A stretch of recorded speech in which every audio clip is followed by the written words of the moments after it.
Hello, my name is Julie, and this is a review of MaddAddam by Margaret Atwood, the third in the MaddAddam trilogy by Atwood. I think this is the last of my August reviews. However, you never know. There's still a day and a half to go. Something else may get read. You never quite know.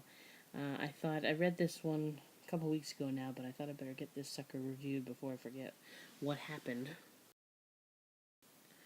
So this third book in the series, I'm not really sure if it could be a standalone book. It does pick up on a lot of the characters in the previous two books. I would argue that the first two in the series could be standalone books, but I think that this one really gives you a fuller sense of a lot of the characters you've seen in some of the previous stories. And so it's a nice kind of ending to the whole series, and I think for those readers who were really into the first two books, it's a nice chance to get back to those stories and kind of provide some closure.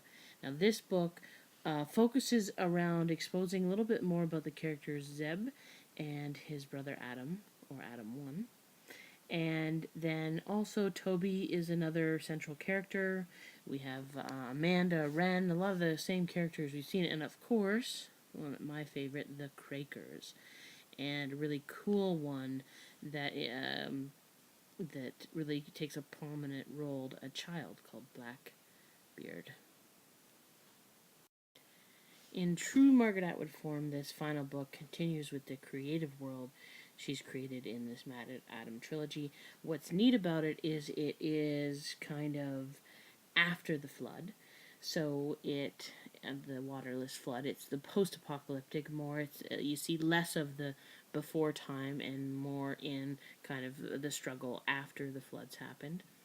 The other thing that's different about this book as opposed to the other two is you have this neat thing where you've got this story within another story. So the Quakers, who are these kind of hybrid humans, I won't tell you too much detail because you're going to want to read it, and they are kind of, because they're a new species and very innocent and somewhat precocious, they want to know about their history, and so often Toby is telling them stories, and then later it becomes another character. But I don't want to give any spoilers. So you have this neat kind of layering that you don't get as much in the other two books of a story being told to these kind of childlike characters. And what happens is you can tell, even though you don't hear their questions, that they're constantly asking questions of Toby as she's telling them the history of the various characters. And so we're learning the story through this story within a story concept quite often. And I liked that new layering. Finally, there's two other things I'll say about Atwood's MaddAddam. Are we there, first of all? Meaning, are we where she speculated? And I didn't really think so. I thought this was kind of out there and far-fetched. And then as I read more about Atwood and this series and the people that have written things about it, it's amazing how many of the things in the book do exist. And then I had this surreal moment the other day where I was at an exercise class, and I won't give any specifics, but some people there were throwing out all these kind of hybrid words that had been made up to kind of support products, selling products, and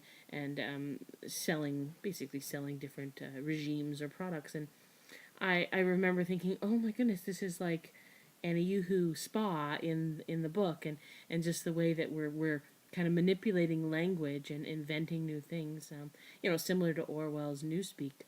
And so you see that in the kind of marketing and around a lot of the things in our world. So I had this kind of surreal moment that Atwood series is already haunting me as I go about my regular days.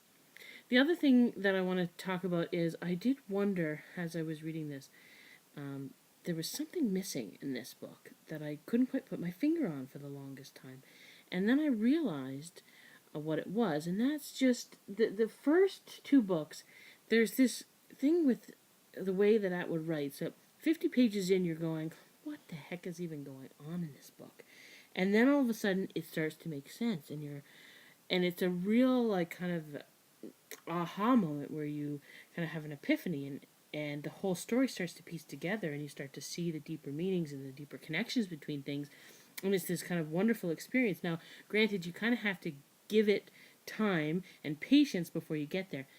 This book didn't have that because it was the third in the series. I kind of had the groundwork had been laid. I kind of had my feet were stable, and so I didn't have that moment of like I was feeling really uneasy and going, when is this all going to start making sense? It made sense pretty much from the beginning. Not necessarily a good or bad thing. I kind of figured out that was the thing that was missing all along for me. It didn't have that moment like the other two books had. So that is the last in my Atwood August. Thanks for listening. Cheers.